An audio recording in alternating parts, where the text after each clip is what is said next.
Salam, selamat hari Minggu bagi kita semuanya, saudara-saudara yang terkasih dalam Kristus Yesus. Kita bertemu kembali pada hari ini dalam khotbah Minggu tanggal 9 Agustus 2020 atau Minggu ke-9 setelah Trinitatis.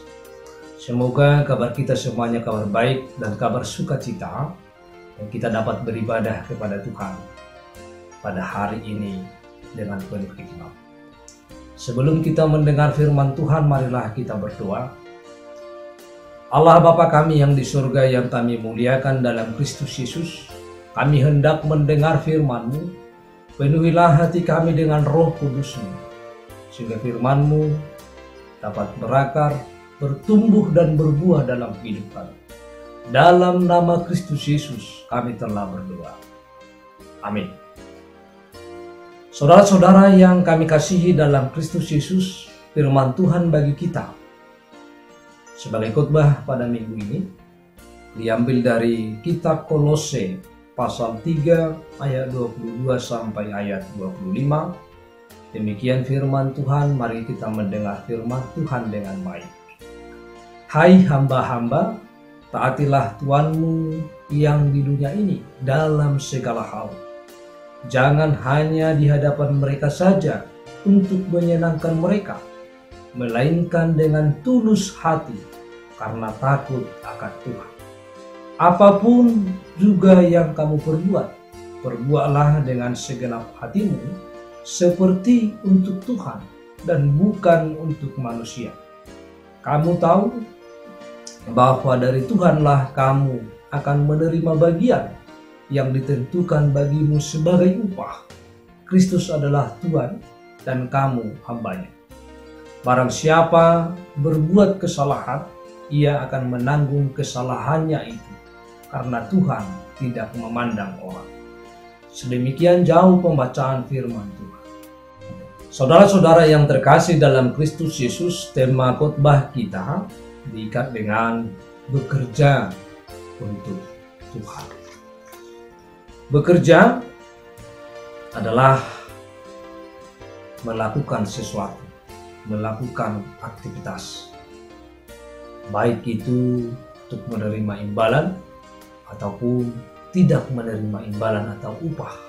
Karena ada orang yang bekerja dan menerima upah, dan ada orang yang bekerja tanpa upah.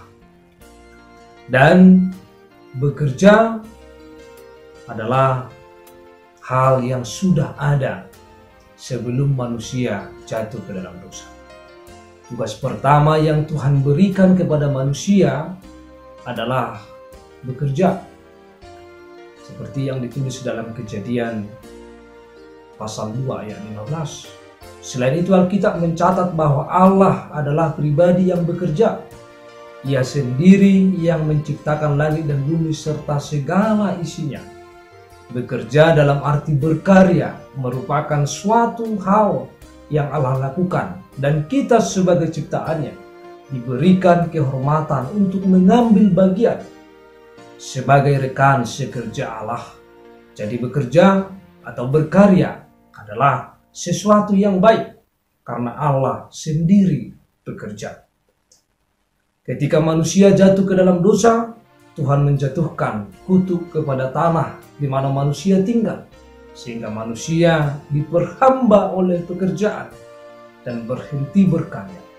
Hal ini yang kemudian membuat sebagian besar orang berpikir bahwa bekerja adalah sebuah kutukan daripada Tuhan. Oleh karena itulah bahwa setelah manusia jatuh ke dalam dosa, bahwa membuat manusia bekerja adalah hal yang berat.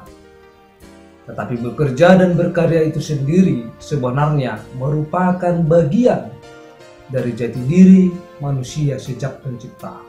Manusia tidak bisa tidak bekerja. Ada sesuatu di dalam dirinya yang akan selalu mendorong manusia untuk melakukan sesuatu. Oleh karena itu, bahwa manusia sejak penciptaan sudah diperintahkan oleh Tuhan untuk bekerja atau melakukan sesuatu, melakukan kegiatan. Tetapi dalam melakukan setiap kegiatan itu, harus dengan sesuai dengan kehendak Tuhan, bekerja tanpa melakukan pelanggaran kepada perintah Tuhan. Saudara yang terkasih dalam Kristus Yesus, bahwa di dalam bekerja kita semuanya menginginkan sesuatu yang berkualitas. Apakah kita sebagai karyawan atau kita pemilik pekerjaan itu sendiri atau pemilik perusahaan.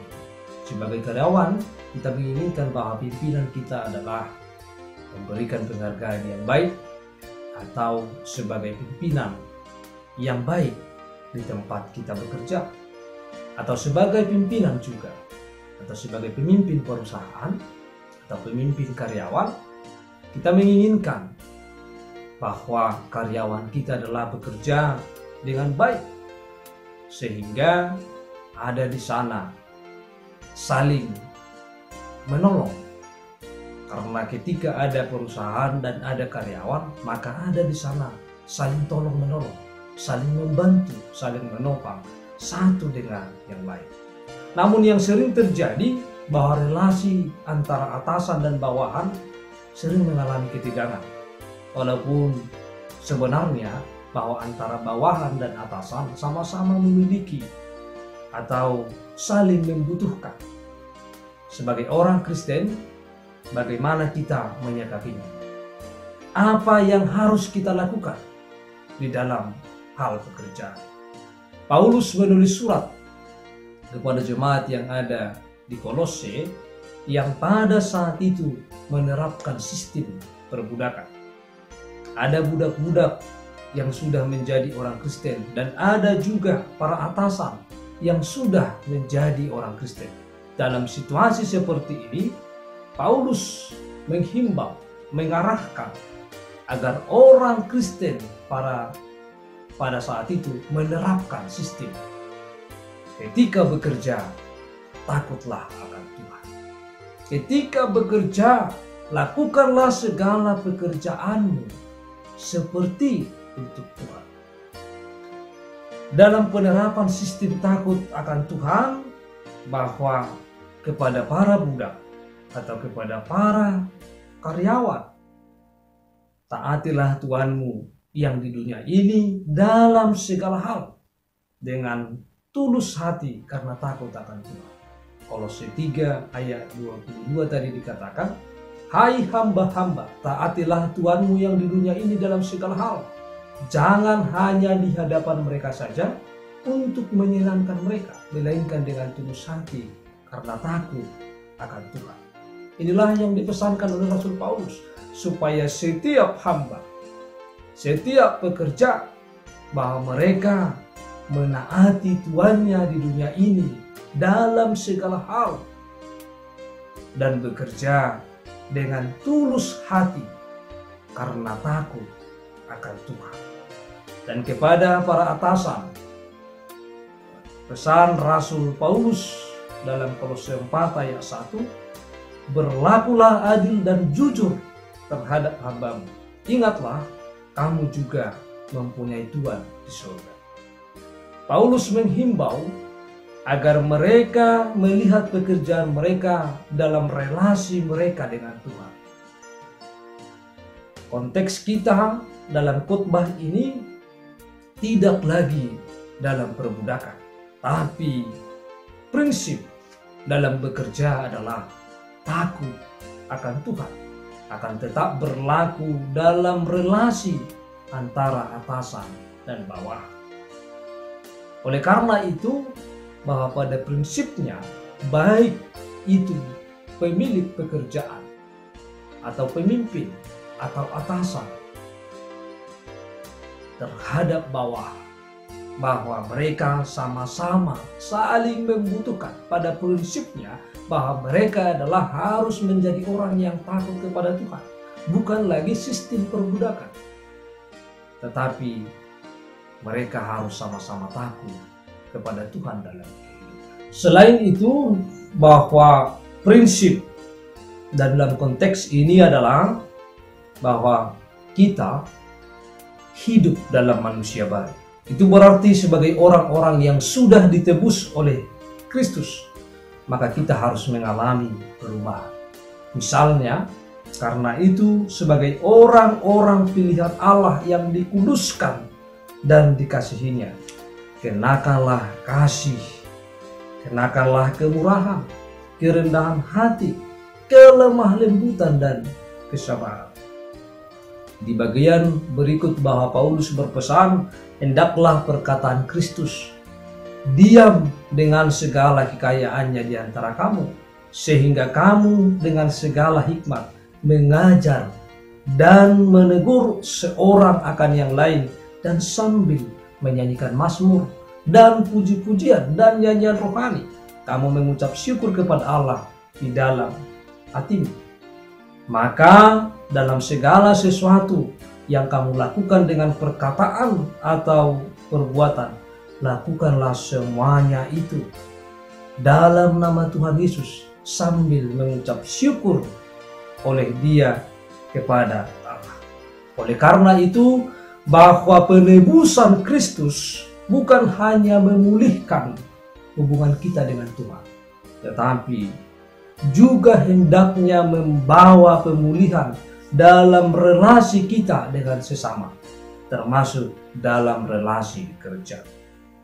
Oleh karena itu, Bapak Ibu Saudara-saudara, dengan tegas Rasul Paulus menginginkan dan Tuhan menginginkan bahwa pemulihan itu bukan hanya pemulihan hubungan kita dengan Tuhan, tetapi juga memulihkan hubungan kita, relasi kita dengan sesama, dan juga relasi kita dalam pekerjaan. Paulus mengingatkan agar dengan menggunakan kasih dan perkataan Kristus, kita memulihkan relasi kita dengan sesama. Saudara-saudara yang terkasih dalam Kristus Yesus, Paulus memberikan nasihat, manangpoda, dan pengajaran yang seimbang kepada atasan dan bawahan. Dia tidak memihak kepada salah satu pihak. Dia tahu bahwa relasi atasan bawahan ini seringkali mengalami ketegangan, sehingga tanpa mereka sadari, mereka bisa menekan dan membuat kerugian bagi pihak yang lainnya. Paulus menghimbau bahwa dengan prinsip takut akan Tuhan justru akan membuat kedua belah pihak bisa membangun semangat, saling mendukung, dan bukan saling menekan. Saudara-saudara yang terkasih dalam Kristus Yesus, mengapa Rasul Paulus memakai prinsip takut akan Tuhan? Karena prinsip takut akan Tuhan adalah Rasul Paulus mau mengingatkan bahwa setiap perbuatan kita akan kita pertanggungjawabkan kepada Tuhan. Setiap perbuatan yang kita lakukan di tengah-tengah dunia ini, semuanya adalah akan kita pertanggungjawabkan kepada Tuhan dalam kehidupan kita. Barang siapa berbuat kesalahan, ia akan menanggung kesalahannya itu, karena Tuhan tidak memandang orang. Maka ketika kita bekerja, bekerjalah dengan tulus hati, bekerjalah seperti untuk Tuhan. Apapun yang kita perbuat, perbuatlah dengan segenap hatimu, seolah-olah yang kita lakukan itu adalah hanya untuk Tuhan. Oleh karena itu, bahwa dalam firman ini, bahwa kita yang ditebus oleh Tuhan akan mempertanggungjawabkan kepada Allah atas apa yang telah Allah lakukan, atau apa yang telah kita lakukan dan perbuat dalam kehidupan kita, kita akan pertanggungjawabkan semuanya itu kepada Tuhan. Ini bukan tentang keselamatan, melainkan bagaimana kita menggunakan keselamatan itu dalam kehidupan kita, dan kita mempertanggungjawabkannya di hadapan Allah. Tuhan Yesus pernah menjelaskan hal serupa dalam perumpamaan tentang talenta. Ketika sang Tuhan kembali lagi, ia memanggil ketiga orang hambanya dan meminta pertanggungjawaban dari talenta yang telah dipercayakannya kepada mereka. Karena itu hendaklah kita mengingat hal ini, bahwa kita akan mempertanggungjawabkannya kepada Tuhan apapun profesi kita. Saudara-saudara yang terkasih dalam Kristus Yesus, bahwa bekerja adalah salah satu melakukan firman Tuhan. Bekerja adalah merupakan perintah Tuhan yang harus kita lakukan. Maka tidak boleh manusia bermalas-malasan, tetapi semuanya harus bekerja, harus melakukan aktivitas, harus berkarya. Tetapi di dalam berkarya, bahwa bekerja itu adalah bukan hanya mencari uang dan uang, bukan hanya memikirkan materi, bukan hanya memikirkan gaji yang banyak, bukan hanya memikirkan untuk memenuhi setiap kebutuhan kita. Tetapi kita bekerja juga adalah bermanfaat bagi diri kita, bermanfaat bagi orang lain, menolong diri kita dan menolong orang lain, dan juga menjadi pelaku firman Tuhan, bekerja dengan sebaik-baiknya. Ada atau tidak ada yang mengawasi, tetapi bekerjalah dengan baik. Di situ atau tidak di situ atasan kita, tetapi mari kita bekerja dengan baik, karena Tuhan adalah sebagai Tuhan. Tuhan adalah yang Maha Tahu dan melihat setiap apa yang kita kerjakan, karena kita tidak bisa berbohong kepada Tuhan. Maka semuanya adalah terlihat jelas di mata Allah. Oleh karena itulah, maka Rasul Paulus berpesan supaya kita bekerja seperti perbuatan kita kepada Tuhan. Kamu tahu bahwa dari Tuhanlah kamu akan menerima bagian yang ditentukan bagimu sebagai upah. Kristus adalah Tuhan dan kamu hambanya. Kristus adalah Tuhan dan kamu hambanya. Saudara-saudara, orang yang bekerja dengan baik akan mendapatkan upah yang baik. Orang yang bekerja dengan sungguh-sungguh, yang bekerja tanpa tanggung jawab, maka mereka juga akan mendapatkan sanksinya. Karena setiap orang yang melakukan kesalahan dalam firman ini, mereka akan menanggung kesalahannya sendiri. Oleh karena itu, alangkah lebih baiknya bahwa kita bekerja dengan hati yang tulus. Bekerja seperti untuk Tuhan yang Maha Tahu dan Maha Melihat. Tidak ada yang bisa kita bohongi. Baik Tuhan ataupun bawahan, baik atasan ataupun karyawan, atau dimanapun kita bekerja atau melayani, layanilah Tuhan, layanilah manusia dengan hati yang tulus, dengan takut akan Tuhan. Itu adalah prinsipnya, sehingga tidak berprinsip antara tuan dan budak, tetapi relasi mempertemukan, membangun relasi yang baik antara atasan dan bawah, karena semuanya adalah sama-sama membutuhkan. Ada dua aplikasi yang bisa kita renungkan melalui khotbah ini. Yang pertama adalah bahwa di dalam bekerja harus ada kebulatan tekad untuk bekerja bagi Tuhan. Di dalam Efesus 2 ayat 10, karena kita ini buatan Allah, diciptakan dalam Kristus Yesus untuk melakukan pekerjaan baik yang dipersiapkan Allah sebelumnya. Ia mau supaya kita hidup di dalamnya. Rasul Paulus mengingatkan kita bahwa setelah kita diselamatkan, maka Allah membawa kita kembali pada rencana Allah yang semula, yakni mengerjakan rencana Allah. Tuhan tidak membedakan profesi kita. Yang Tuhan kehendaki adalah kita mengerjakannya dengan segenap hati seperti untuk Tuhan dan bukan untuk manusia. Yang kedua adalah membangun integritas, prinsip takut akan Tuhan. Dan ingatlah, kamu memiliki Tuhan di surga, mengingatkan kita untuk tidak bertindak sembarangan, tetapi sesuai dengan kebenaran Tuhan. Kita tidak bertindak sembarangan, tetapi kita bertindak sesuai dengan firman Tuhan. Firman Tuhan mengingatkan kita agar kita taat, menghormati Tuhan dengan cara mengerjakan tanggung jawab kita dengan sebaik-baiknya, karena kita akan mempertanggungjawabkannya bukan hanya kepada pimpinan kita di dunia ini, tapi juga kepada Allah yang melihat setiap pekerjaan. Oleh karena itu, mari kita miliki dalam bekerja. Bekerjalah dengan sebaik-baiknya. Milikilah kebulatan tekad untuk bekerja bagi Tuhan, membangun integritas, karena Tuhan adalah Tuhan kita. Karena Tuhan adalah menyuruh kita untuk bekerja dengan sebaik-baiknya. Selamat bekerja dengan baik tanpa sungguh-sungguh, tetapi dengan hati yang tulus, itu akan membawa upah yang baik bagi kita.